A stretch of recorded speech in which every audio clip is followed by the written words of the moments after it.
Pakistan Peoples party کے صرف 5 برسوں میں 16 ارب ڈالر کا اضافہ ہوا، جبکہ مسلم لیگ نواز کے 5 برسوں میں 34 ارب ڈالر تک جا پہنچا۔ اب پاکستان تحریک انصاف کہاں کھڑی ہے؟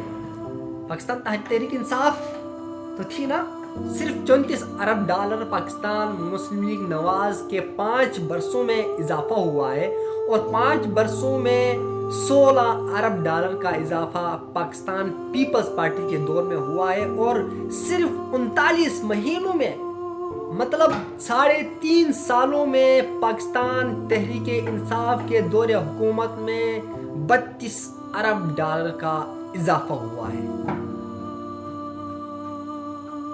آپ مجھے بتانا پسند کریں گے کہ ان 3 سالوں میں 3.5 سالوں میں یہ قرضہ کہاں گیا؟